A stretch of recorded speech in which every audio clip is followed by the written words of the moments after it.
Disclaimer. नमस्कार दोस्तों। Last video में हमने टेक्निकल एनालिसिस और फंडामेंटल एनालिसिस इसमें क्या अंतर होता है ये देखा था, और इस वीडियो में हम प्राइस एक्शन जो है उसे समझने की कोशिश करते हैं। तो प्राइस एक्शन का मतलब है किसी भी स्टॉक की कीमत में बदलाव को हम बिना किसी इंडिकेटर के सहारे से अध्ययन करना है। यह मार्केट की भावनाओं को समझने और सही ट्रेडिंग फैसले लेने के लिए महत्वपूर्ण है। प्राइस एक्शन को समझने से ट्रेडर्स को बाजार की भावनाओं को समझने और सही समय पर ट्रेड लेने के लिए मदद मिलती है। प्राइस चार्ट और कैंडलस्टिक पैटर्न पर ध्यान दें ताकि आप बाजार की गतिविधियों को अच्छे से समझ सकें।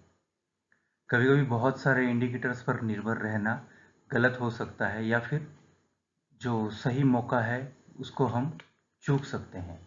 कच्चे प्राइस डाटा का अध्ययन करें और बाजार की आदतों को समझने पर ध्यान दें। उदाहरण के तौर पे अगर आप देख रहे हैं कि एक सपोर्ट लेवल पे बार बार बुलिश एंगल्फिंग पैटर्न बन रहा है, तो यह एक खरीदने का संकेत हो सकता है। अब इसमें कुछ कोर कंसेप्ट्स है, उनको हम समझने की कोशिश करते हैं, जिसमें से एक है डिमांड एंड सप्लाई। तो जब खरीदने वाले अधिक होते हैं और बेचने वाले कम होते हैं तो कीमतें जो है वो बढ़ती है, और इसके विपरीत जब बेचने वाले अधिक होते हैं तो कीमतें गिरती है। इसमें जो वॉल्यूम है, जो ट्रेडिंग का वॉल्यूम है, इस पे नज़र डालें ताकि आपके ट्रेंड्स की पुष्टि हो सके। सिर्फ प्राइस से बाजार की भावनाओं में बदलाव को समझना कठिन हो सकता है। प्राइस एक्शन के साथ वॉल्यूम का विश्लेषण करें ताकि ट्रेंड्स को सही से समझा जा सके। अगर कीमतें बढ़ रही है और वॉल्यूम भी बढ़ रहा है तो यह मजबूत खरीदारी का संकेत हो सकता है। नीचे दिए गए चार्ट में आप देख सकते हैं कि अलग अलग डिमांड और सप्लाई जोन दिखाए गए हैं। अगला कोर कंसेप्ट है सपोर्ट एंड रेजिस्टेंस। सपोर्ट वह लेवल है जहां कीमतें रुकती है या बढ़ती है, और रेजिस्टेंस वह लेवल है जहां कीमतें गिरती है या रुक जाती है। पिछले प्राइस मूवमेंट्स को देखकर सपोर्ट्स और रेजिस्टेंस लेवल को पहचानने की कोशिश कीजिए। सपोर्ट और रेजिस्टेंस लेवल को सही से पहचानना कभी-कभी मुश्किल हो सकता है। इन लेवल्स को विभिन्न टाइम फ्रेम पर देखें ताकि इनकी सही से पुष्टि हो सके। उदाहरण के तौर पे अगर मान लीजिए कोई 50 रुपए की लेवल पे कोई स्टॉक बार बार सपोर्ट दिखा रहा है तो यह एक महत्वपूर्ण लेवल हो सकता है। नीचे दिए गए चार्ट में आप देख सकते हैं कि ऊपरी स्तरों पे जो बनी हुई रेखा है वो रेजिस्टेंस का काम करती है। यहाँ पे आने के बाद प्राइस जो है वो रुक रहा है या फिर नीचे गिर रहा है, और नीचे साइड में जो भी रेखाएं बनी हुई हैं वो सपोर्ट का काम करती है। यहाँ पे आने के बाद प्राइस या तो रुक रहा है या फिर यहाँ से ऊपर की तरफ बढ़ रहा है। अगला हमारा कंसेप्ट है ट्रेंड लाइन्स। तो ट्रेंड लाइन चार्ट पर उच्च या निम्न स्तरों को जोड़ने वाली लाइन्स होती है जो प्राइस के डायरेक्शन को दिखाती है। महत्वपूर्ण उच्च या निम्न स्तरों को जोड़कर ट्रेंड लाइन्स बनाई जाती हैं। ट्रेंड लाइन को सही से खींचना अक्सर भिन्न भिन्न इंटरप्रिटेशन का कारण बन सकता है। ट्रेंड लाइन को अन्य प्राइस एक्शन टूल्स के साथ उपयोग करना चाहिए। उदाहरण के तौर पे अगर एक अप ट्रेंड लाइन को वॉल्यूम के साथ तोड़ा जाता है तो यह रिवर्सल का संकेत हो सकता है। नीचे दिए गए चार्ट में आप देख सकते हैं कि ऊपरी स्तरों पे जो ब्लैक कलर की लाइन बनी हुई है वो एक ट्रेंड लाइन है, और नीचे की स्तरों पे जो ग्रीन कलर की लाइन बनी गई है वो भी एक ट्रेंड लाइन है।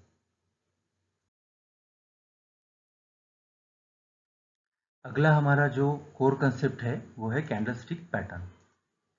तो कैंडलस्टिक पैटर्न्स जो है वो प्राइस डेटा का एक ग्राफिकल रिप्रेजेंटेशन होता है जो बाजार की भावनाओं को दिखाता है। सामान्य कैंडलस्टिक पैटर्न्स जैसे कि डोजी, हैमर और एंगल्फिंग को स्टडी करें। कैंडलस्टिक पैटर्न्स को पहचानना लोगों के लिए शुरुआत में कठिन हो सकता है। ऐतिहासिक चार्ट्स पर कैंडलस्टिक पैटर्न की पहचान करने का अभ्यास करें। उदाहरण के तौर पे अगर एक bearish engulfing pattern resistance level पर बनता है तो यह डाउन ट्रेंड का संकेत हो सकता है।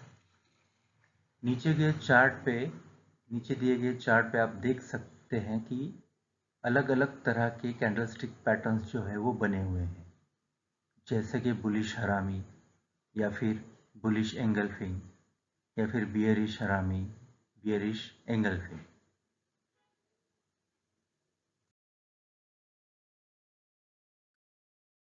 अगला जो हमारा कंसेप्ट है वो है प्राइस एक्शन पैटर्न्स। तो प्राइस एक्शन पैटर्न्स बार बार बनने वाली प्राइस की फॉर्मेशंस होती है जो संभावित प्राइस मूवमेंट्स को दर्शाती है।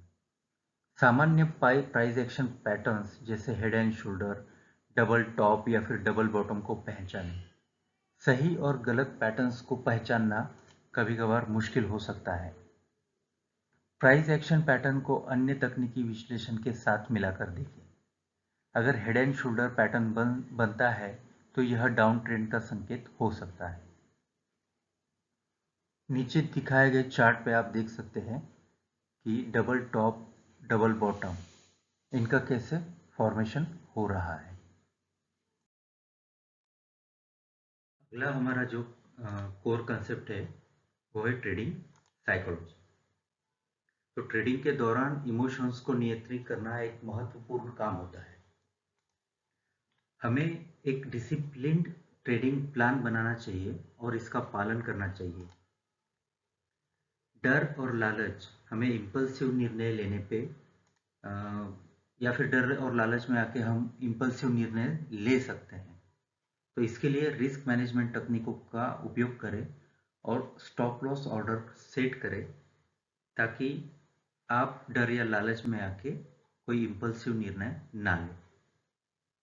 उदाहरण के तौर पे एक पूर्व निर्धारित रिस्क रिवॉर्ड रेशियो का पालन करें और इससे आप अपनी कैपिटल की रक्षा कर सकते हैं।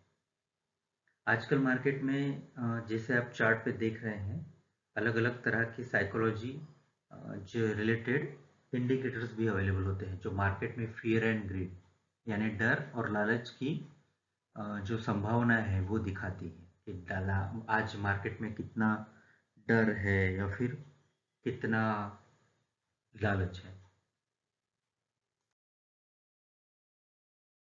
अगला हमारा कोर कंसेप्ट है रिस्क मैनेजमेंट।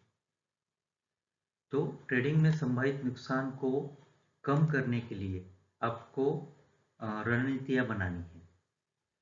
हर एक ट्रेड के लिए आपको स्टॉप लॉस और टेक अवे प्रॉफिट जो है उसकी लेवल्स डिसाइड करनी है और इनको सही से इस्तेमाल करना है।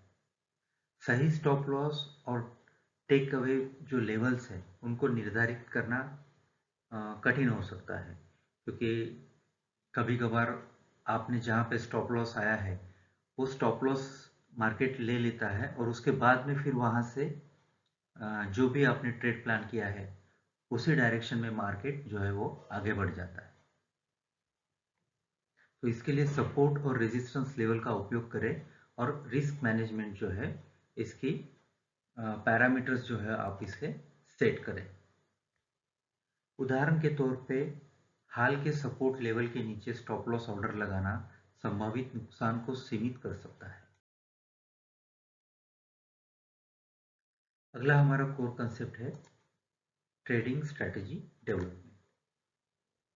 तो प्राइस एक्शन और अन्य फैक्टर को मिलाकर एक ट्रेडिंग रणनीति बनाना आपको कारगर हो सकता है। विभिन्न ट्रेडिंग स्ट्रेटजीज का बैक टेस्ट करें ताकि पता चल सके कि कौन सी सबसे अच्छी है। आजकल काफ़ी सारे सॉफ्टवेयर अवेलेबल है, फ्री भी अवेलेबल है, जिन पे जाके आप अपनी स्ट्रैटेजी जो है उसे बैक टेस्ट कर सकते हैं। बैक टेस्ट करने के बाद आप उसमें पेपर ट्रेडिंग कर सकते हैं और इस तरह से स्टेप बाय स्टेप आगे बढ़ सकते हैं।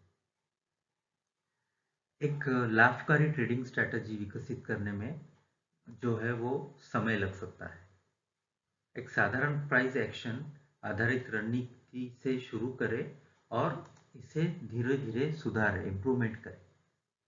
उदाहरण के तौर पे एक रणनीति विकसित करें जिसमें रेजिस्टेंस लेवल के ऊपर ब्रेकआउट पर खरीदारी की जा सके, या फिर बैक टेस्टिंग से इसकी जो प्रभावशीलता है इसकी भी आप जांच। ओके दोस्तों, अगर आपको ये वीडियो पसंद आया है तो please subscribe, like and share this video. Thank you.